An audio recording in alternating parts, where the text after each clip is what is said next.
Good morning, good afternoon, good evening, depending on when you're seeing this. Welcome, my 139 amazing subscribers. Happy Easter, everybody. Um, I hope the day finds everybody well.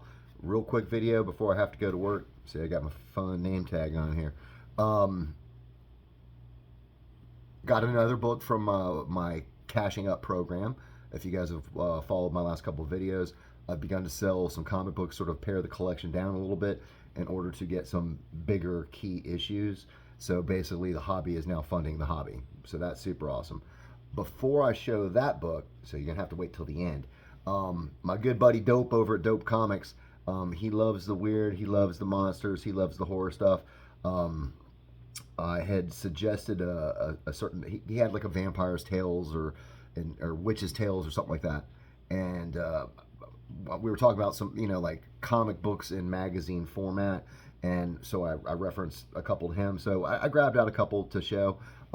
This first one is not a horror comic, however, it is a Marvel magazine size. Just kind of pull back here a little bit so you can see it better. Spectacular Spider-Man. Love this cover, man. I love Green Goblin. I've got Amazing Spider-Man number 14, Green Goblin's first appearance. His basically his next three appearances. And I think it's like number 17 might be the second one, and then I think it's 26 and 27. But I have those. I love Green Goblin. I think he's a great villain. So here's this one. I said we're gonna make this quick. There's some stain. We've been working on our deck, and that's a concrete stain for the foundation. This is really cool. Monsters Unleashed. Interestingly enough, there's no issue number on this, but it's number 5. So Monsters Unleashed, very cool Swamp Thing cover. Is he saving the girl from the alligator? Is he feeding the girl to the alligator? You're going to have to pick this one up and find out, comic book lovers. I got this probably about 10 years ago from my local comic shop that is no longer there. Mr. Comic Shop was the name of it. I do believe they still have an online store. Basically, they shut down because of COVID. The guy who ran it had begun to start working on movie productions, was making a whole lot of money, and his wife was watching the store. She was already kind of like a germaphobe. She wouldn't shake your hand. I mean, even if you came in and you dropped like $1,000, like, she'd do a little like, bow namaste kind of thing. So I think she just didn't like the regimen of running the comic book shop without her husband. And I kind of feel she just used it as an excuse. They posted something about like, basically to safeguard the public health and all that stuff. But I think she just wanted out. But anyway, I got this a number of years ago. This is Unknown Worlds of Science Fiction, numero uno. Very fun cover. All new tales of time and space by the world's foremost illustrators, featuring the Day of the Triffids. An exclusive interview with Ray Bradbury, the most famous sci-fi author of all time. I dig this cover. Here comes the crazy bug-eyed, tentacle, menacing creatures with plasma rifles as the teenage couple like I don't know, like I'd be running. I'm not gonna just like duck behind the wall like hope this army of a dozen crazy bug-eyed aliens is just gonna like walk past us. I mean, it makes for a dynamic cover, but like I would be running away on the Day of the Triffids. Don't know. You guys chime in. Let me know what you would do. Not a monster one, but another magazine format. Savage Tales number 11, featuring Kazar, I guess depending on how you want to pronounce it. Lord of the Hidden Jungle. Pretty cool cover. There's is it Zabu? I think is the saber-toothed tiger. And so again, we got this damsel in distress over here. This dragony, lizardy looking guy. So pretty cool dynamic cover. I like the magazine format stuff because they weren't held accountable to the Comics Code Authority, so they could be a little bit more graphic, and certainly teenage Dan, the Kraken Man, that really appealed to. They could be a little bit more risque, in terms of like, maybe show some girl naked in silhouette or something like that. I mean, it wasn't like overly graphic, but compared to what they could get away with in the comic books, it was cooler. Like I said, geared towards a more older, mature audience. Just great artwork, great stories. Savage Tales is awesome, as everybody in the comic book community knows. Savage Tales #1 is actually the first appearance of Swamp Thing. Before he got put into a comic book, I guess they used that format maybe to sort of to test market the character, and it was really well received. So they retold his origin using pretty much a lot of the same artwork from Savage Tales #1 and Adventure into Fear. Can't remember the issue number off the bat. Maybe 13. It's got Kazar on the cover fighting an alligator. So there you go. Dope comics coming at you, buddy. Vampire Tales #3. Satana, the Devil's Daughter, and also our good pal Morbius. I know the movie got really panned. I thought it was okay. I think it could have been better. It got held up by the Rovid, and we waited for it a long time, and it was not entirely worth the wait. But I like the character of Morbius. He's not, an undead vampire. He's the living vampire. So he doesn't suffer from a lot of the chinks in the armor of vampires in terms of like sunlight or crosses or holy water and stuff like that. So I thought it was an interesting take on the vampire lore. We got Planet of the Apes, issue #13. He's looking pretty angry. He's coming at you. We've got a damsel in distress, but also we've got one of the ape people also looking at distress there. So extra part 2 of The People Who Are the Planet of the Apes. Terror to ape and man when the Asimians strike. So I guess this guy is an Asimian. It's been a long time since I've read this. This is cool. Where man once stood supreme, now rule the apes. Roar. Look out.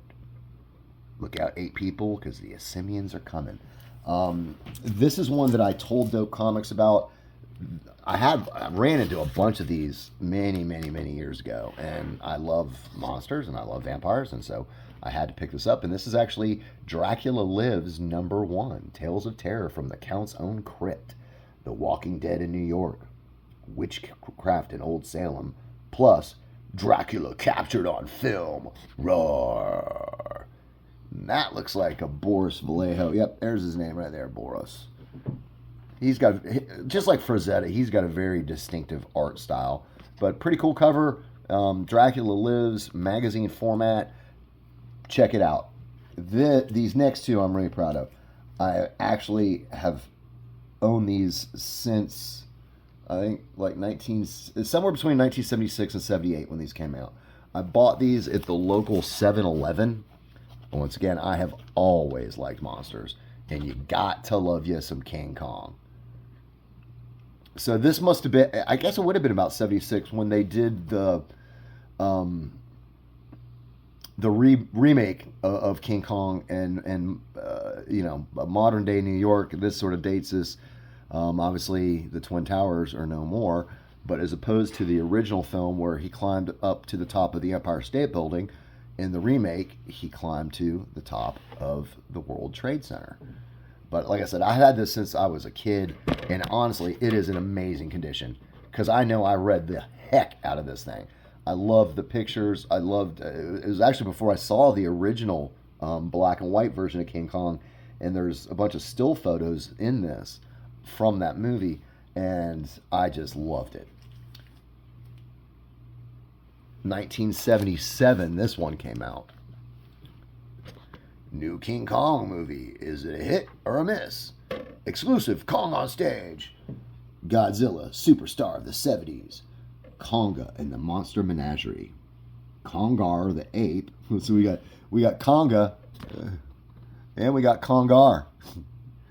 So, okay, I see what's happening here. We've got Kong, Conga, and Kongar. Not that creative there, people. Like, really? But okay, I dig it. Um, Really super cool photo.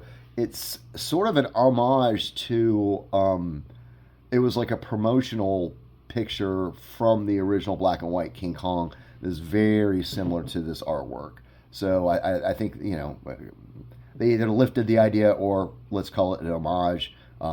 That sounds cooler than they just copied somebody else's creativity.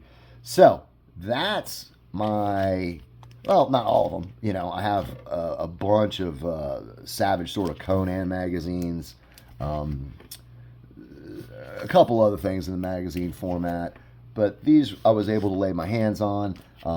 Dope. Definitely check out those Dracula Lives runs, buddy. It's right up the dope alleyway. Savage Tales, love those. Unknown Worlds of Science Fiction, loving me that. So, without further ado, and like I said, we're going to make this a quick video. This is my most recent book that I got from the sales of comic books. I received funds from another batch that James at Mint Hunter Comics received the other day. That payout was about $720. I have another batch that's due to arrive. It's currently sitting in Atlanta.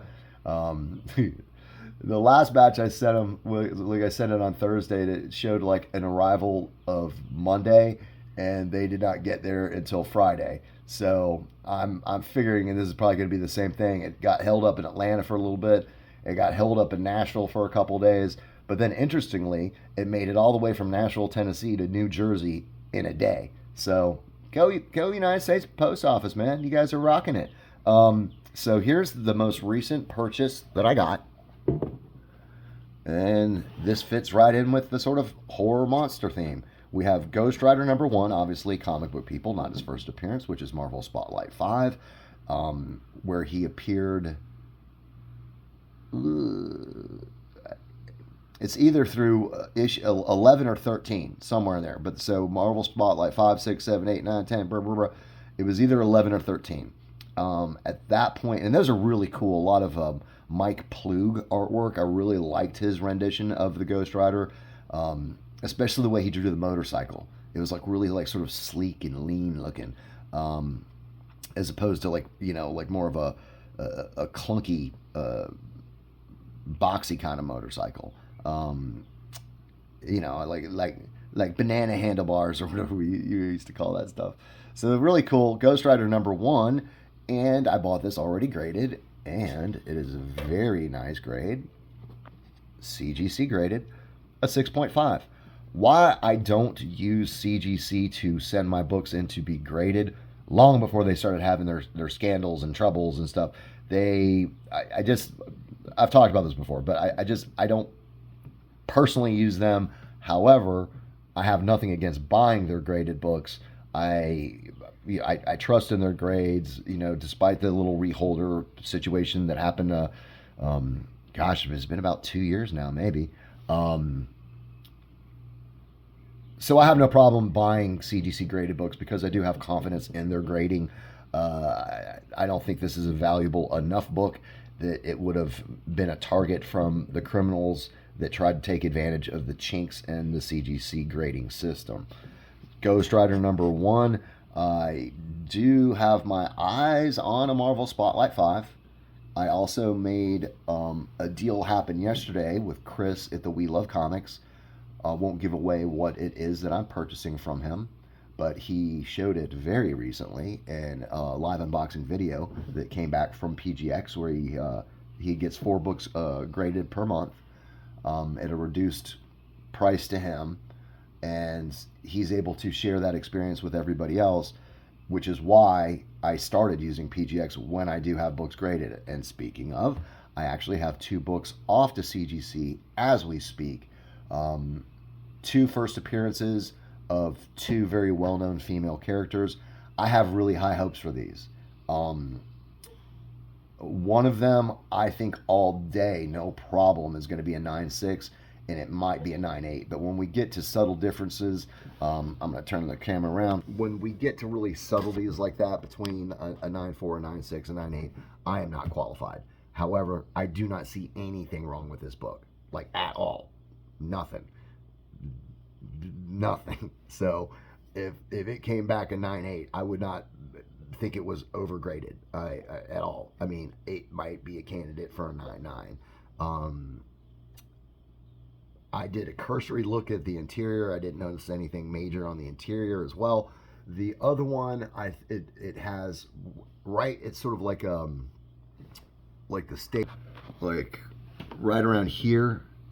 There's like two little indentions that don't break color.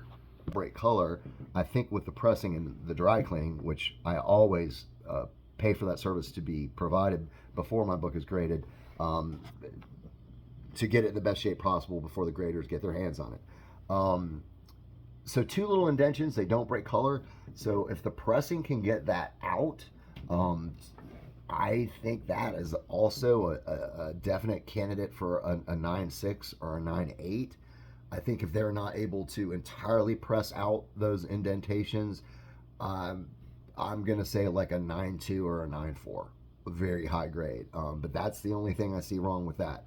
I did pay for the express shipping on that, which is 10 business days. Currently, my two books are in Eugene, Oregon, which is where PGX is located.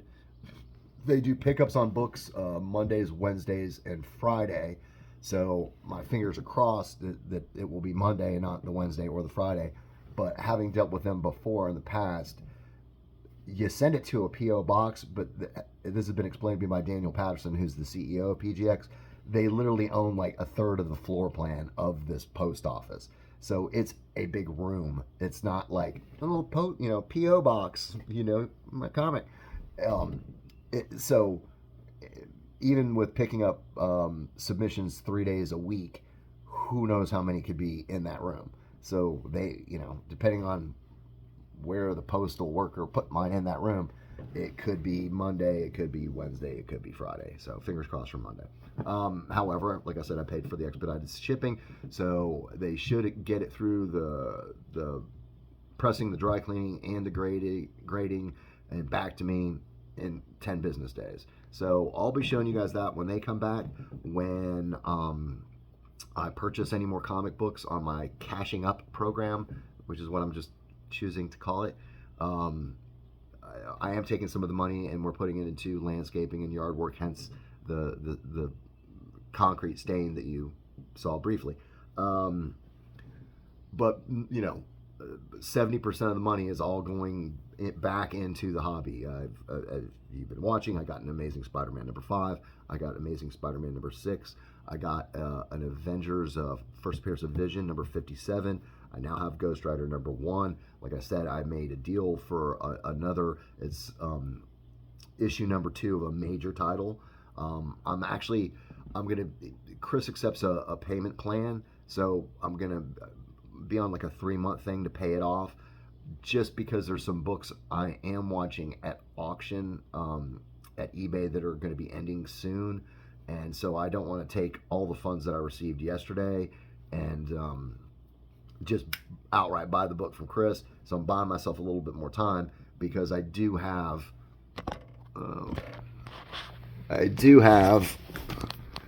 an entire short box full of comics that I just need to go through, make my list, check, what the values are, what I think the grade of the book is before I send it off to James at Hunter Comics. We're right in under 20 minutes now. That means I got to get ready to jam to work. Everybody, thank you for watching. Again, happy Easter. Enjoy comics and enjoy comic book collecting. This is Daniel at the Kraken's Lair. I will see you guys next time.